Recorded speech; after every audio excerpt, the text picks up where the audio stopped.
આજની ધર્મકથા. પ્રણામ. પરમ પૂજ્ય આચાર્ય ભગવંત શ્રીમદ વિજય સિદ્ધિ સુરીશ્વરજી મહારાજાની પાલખી. આ પાલખી યાત્રા એ કદાચ એમના 105 વર્ષના જીવન યાત્રાના પડઘા સ્વરૂપ હતી. કુદરતનો એક બહુ અકાટ્ય નિયમ છે. આપણે કુદરતની દિવાલ ઉપર જે બોલ ફેંકીએ એ જ બોલ કુદરત આપણને પાછો આપે છે. ક્યારેક એ ડબલ કરીને આપે, ક્યારેક હાફ કરીને આપે. જેટલું આપણે ફોર્સથી મૂક્યું હોય એટલા ફોર્સથી આપણને મળે, પણ આપણને આપણું આપેલું જ મળે.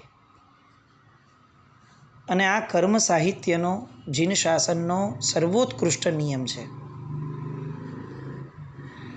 કે જે આપણને લોકોત્તર રીતે સમજાવે છે કે અહીં કોઈ સૃષ્ટિનો કર્તા નથી. સૃષ્ટિનો કર્તા આત્મા સ્વયં પોતે છે. આત્મા પોતે જ પોતાનું ભાગ્ય અને પોતાનું ભવિષ્ય ઘડે છે. બાપજી મહારાજને જે પ્રેમ મળ્યો એ પ્રેમ અચાનકથી નથી મળ્યો. એ પ્રેમ એ એમને કુદરતની દિવાલ પર ફેંકેલા પ્રેમ નામના બોલનો પડઘો હતો. 105 વર્ષ સુધી એમણે આ સંઘને અને આ જગતને નિતાંત પ્રેમ જ આપ્યો છે. ચાહના આપી છે, વાત્સલ્ય આપ્યું છે, મૈત્રી ભાવ આપ્યો છે અને એક ઉત્કૃષ્ટ આલંબન આપ્યું છે. અને એટલે જ્યારે એમનો વિદાયનો સમય છે, એ સમયે જગત પાસેથી આ કુદરત એ બધું આંશિક રીતે પણ એમને પાછું અપાવવા પ્રયત્ન કરે છે. અઢળક લોકોનો પ્રેમ, અઢળક. વિદ્યાશાળા દોશીવાડાની પોળથી શરૂ થયેલી આ પાલખી યાત્રા અમદાવાદના રાજનગરના વિવિધ રાજમાર્ગો ઉપર એ રીતે ફરતી હતી કે જાણે આખા રાજનગરમાં બાપજી મહારાજનું રાજ હતું. રાજનગરનો રૂટમાં આવેલો એક રસ્તો એવો ન હતો કે જ્યાં ઢગલા બંધ અક્ષત, ગુલાલ અને ફૂલોની માળા વગેરે ન મળે. લોકો ધાબા પર ઊભા દર્શન કરતા હતા તો ત્યાંથી પણ અક્ષતથી વધાવે. રસ્તાની બાજુઓમાં ફૂલ લઈને ઊભેલા લોકોનો તો તાંતો હતો. જેમ જેમ લોકોને ખબર પડવા લાગી કે બાપજી મહારાજની પાલખી આવી રહી છે, લોકો એક પછી એક અહીંયા થયું તો ધરાયા નહીં, ફરી પાછા આગળ ગયા, ભાગ્યા, બીજા રૂટથી સ્કૂટર ઉપર આગળ પહોંચી ગયા અને ફરીથી બાપજી મહારાજના દર્શન કર્યા. જાણે એવું લાગે કે એમના આ અંતિમ દર્શન એ મન ભરીને, નયન ભરીને અને પેટ ભરીને કરવા છે. અને બાપજી મહારાજના કાળધર્મ પછીના 24 કલાક, 22થી 24 કલાક જેવો સમય વીતી ગયો અને તેમ છતાં એમના દેહ ઉપરનું એક નાનકડું પણ અંશ માત્ર પણ ક્યાંય કોઈ મૃતદેહનું અંશ એમના દેહ ઉપર જોવા ન મળ્યો. એ જ કાંતિ, એ જ પ્રભાવ, એ જ મૈત્રી ભાવ, એ જ પ્રસન્નતા એમના મુખ ઉપર સદા રહી.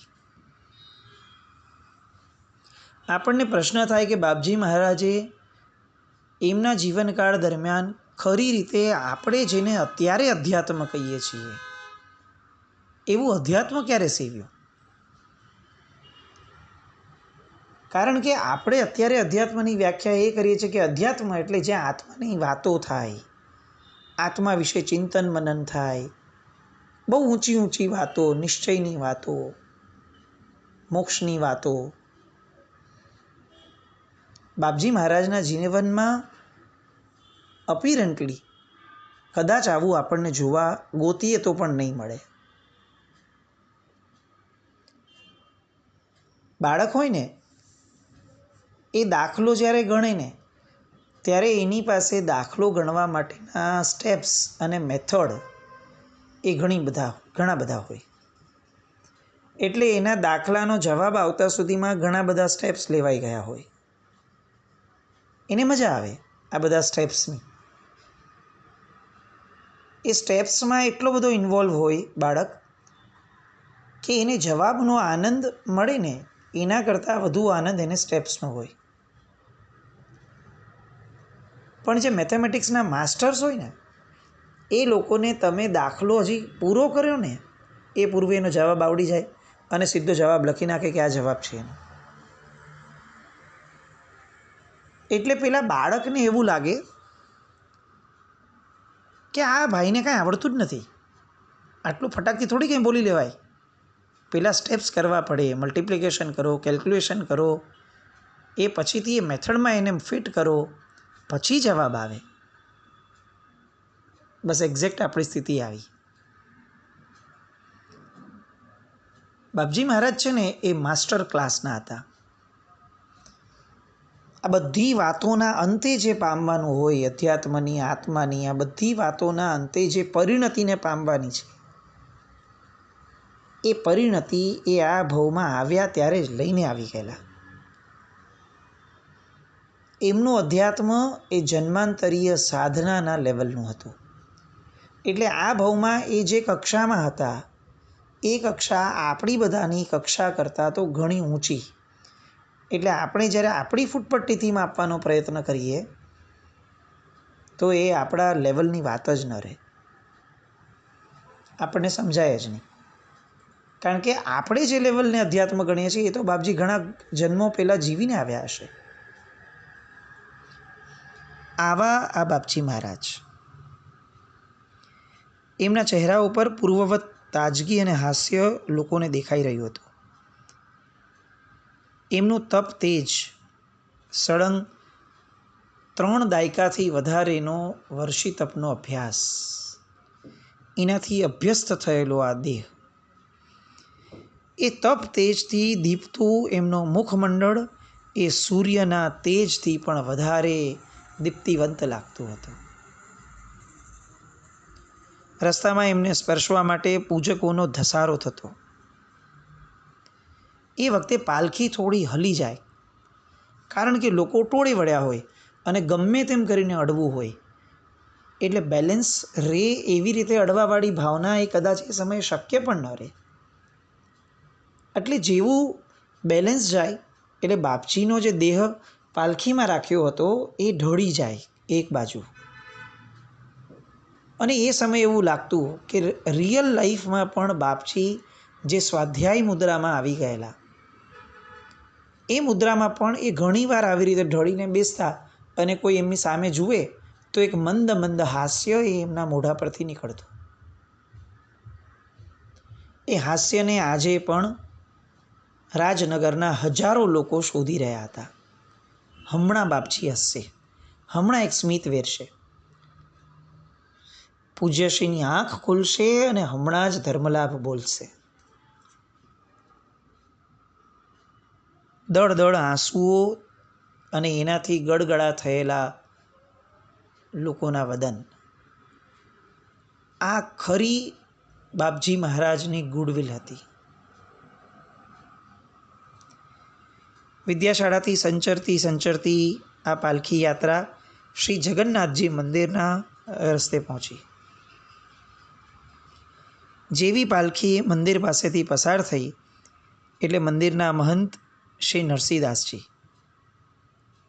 એમણે પાલખીને રોકી. આપણે આ વસ્તુ 1-2 દિવસ પહેલાં લીધી હતી. નરસિંહદાસજી મહારાજ એટલે બાપજી મહારાજના પરમ મિત્ર.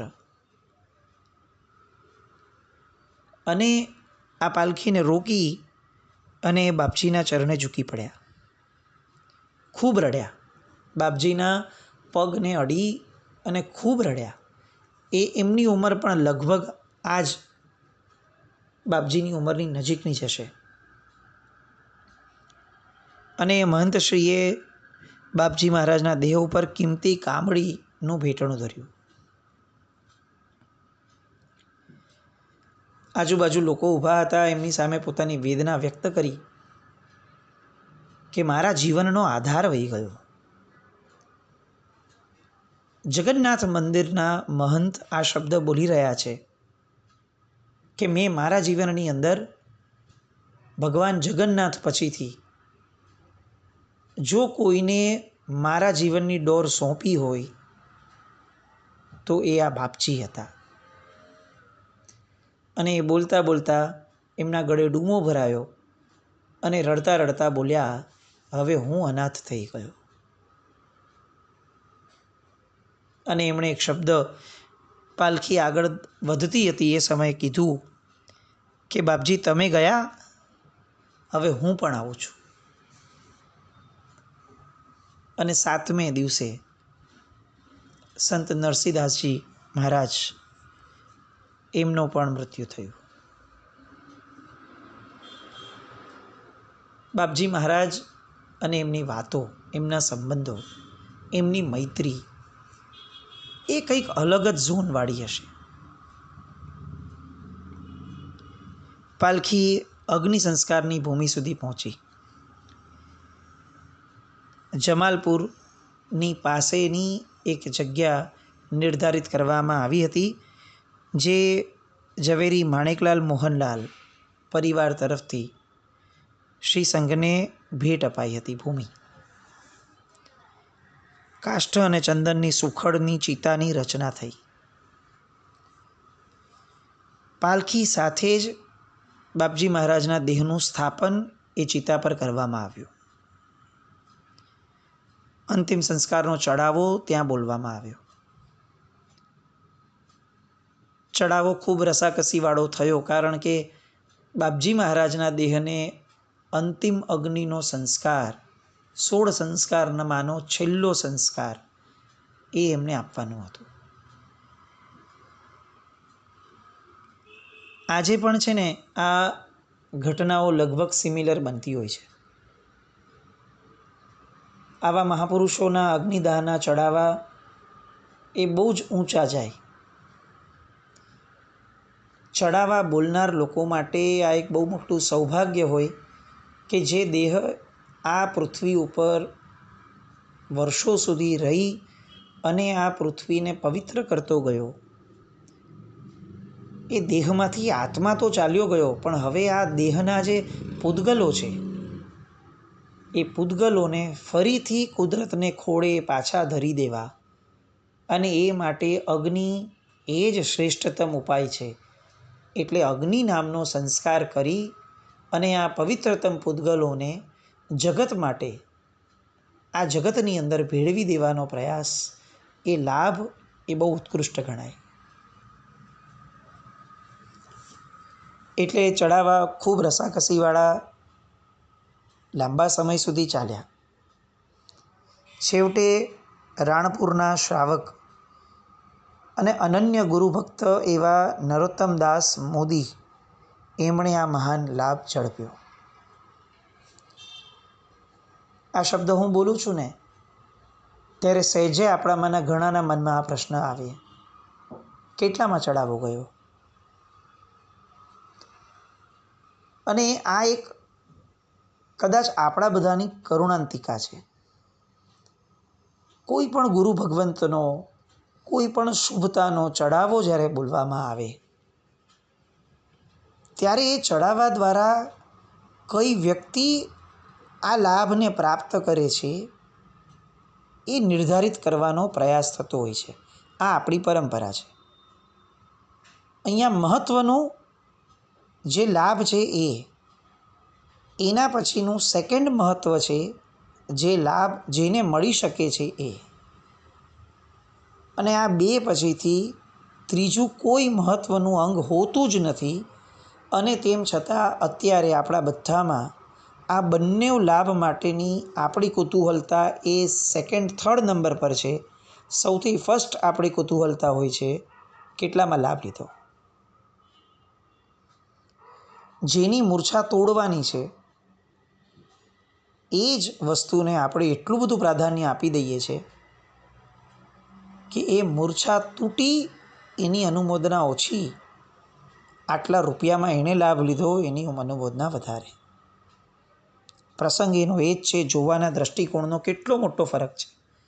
અનુમોદના રૂપિયા ખર્ચ્યા એની કે અનુમોદના રૂપિયાની મૂર્છા તોડી એની. આપણે આ ચોક્કસપણે વિચાર કરવો રહ્યો. દરેક જગ્યાઓએ કેટલીય વાર ના આવે કે વોટ્સએપ પર આ નહીં ફેરવવું, આનો પ્રચાર નહીં કરવો, પણ ખબર નહીં કેમ આપણને આમાં જ રસ છે કેટલા રૂપિયામાં થયું. બાપજી મહારાજના ચરિત્રની અંદર આ નરોત્તમદાસભાઈ મોદીએ લાભ લીધો એ આવ્યો, પણ એમણે કેટલામાં લાભ લીધો એનો કોઈ ઉલ્લેખ ન આવ્યો, કારણ કે એમને મન કેટલામાં લાભ લીધો એનું કોઈ મહત્ત્વ જ નહોતું. મહત્ત્વ એ હતું કે એમણે લાભ લીધો. બાપજી મહારાજે એમને લાભ આપ્યો એવું આપણે કહી શકીએ. એમના પરિવારજનોએ પૂજ્યશ્રીને પ્રદક્ષિણા આપી, નમન કર્યા. આખો પરિવાર બાપજી મહારાજના રંગે રંગાયેલો હતો અને એટલે દરેકના મુખ ખૂબ શોકાતુર છે. દરેકનું હૃદય ભરાયેલું છે.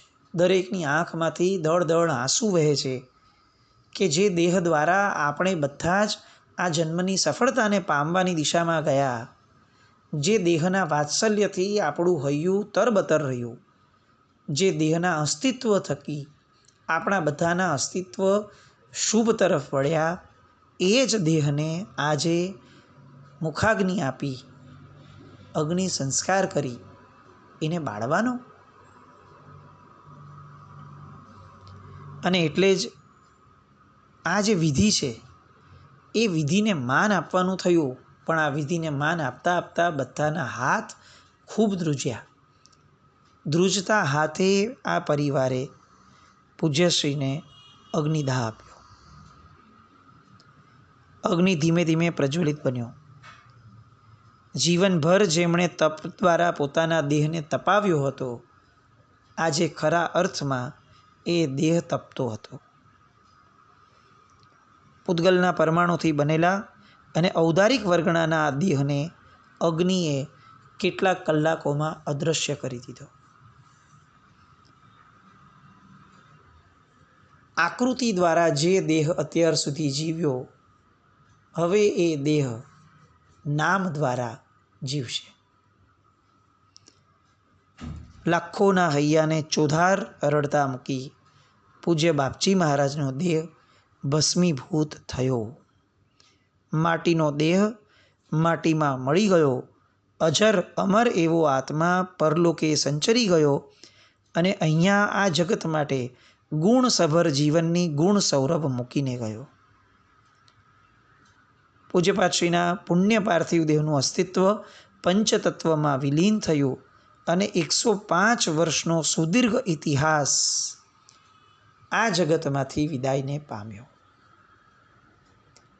આપણે ઘણી વાર વાંચ્યું છે કે યુગલિકો જે છે એ નિયમા દેવલોકમાં જાય અને એમનું મૃત્યુ એ સાવ સહજ બગાસું ખાતા થાય, કારણ કે એ લોકો પવિત્રતાનું જીવન જીવે. એ લોકોના જીવનની અંદર કોઈ વિશેષ પાપનું મહત્ત્વ ના હોય, એવી કોઈ વિશેષ ગાઢ પાપની ક્રિયા ન હોય, અને એટલે એના કારણે એમનું મૃત્યુ બહુ સહજ અને સરળ હોય. બાપજી મહારાજ તો બગાસું પણ નથી ખાધું એમણે. આપણે ખરેખર એક અત્યંત અત્યંત અત્યંત લાગણીપૂર્વક બાપજી મહારાજને આ વિનંતી કરીએ કે સાહેબ, તમારા જેવું જીવન જીવી શકીએ, પણ તમારા જેવું મૃત્યુ જો અમને મળી જાય તો અમારો ભવ નહીં, અમારી ભવ યાત્રા સુધરી જાય. આટલું સહજ મૃત્યુ, આટલું સરળ મૃત્યુ. આખા આત્મપ્રદેશો શરીરમાંથી ખેંચાય એક એક અંગમાંથી, અને છતાં પણ કોઈ જાતનો નાનકડો પણ મુખ ઉપર કે દેહના કોઈ પણ અંગ ઉપર એનો પડઘો પણ નહીં, એની અસર પણ નહીં, એનું લક્ષણ પણ નહીં. બસ આ સૂતા અને ગયા. આવા પંડિત મૃત્યુને વરેલા બાપજી મહારાજ એમના જમાલપુરની અંદર થયેલા અગ્નિ સંસ્કાર બાદ બીજી પણ કેટલીક જગ્યાએ એમના આ દેહને મૂર્તિ સ્વરૂપે રખાઈ અને એ તીર્થ સ્વરૂપે આજે પણ એ આ જગતની અંદર અજરામર પદને પામી રહ્યા છે. એવી બધી કેટલીક વાતો. અને બાપજી મહારાજ એમના અસ્તિત્વના અંશો આજે પણ જ્યાં ખૂબ ચિરંજીવી બનીને જીવી રહ્યા છે, અત્યારે મળી રહ્યા છે આપણને, એ બધી વાતોને આવતીકાલે ફરીથી સંવેદવા ભેગા થઈએ. જીન આજ્ઞા વિરુદ્ધ કંઈ પણ બોલાયું હોય તો મિચ્છામિ દુક્કડમ. જૈનમ જયતિ શાસનમ.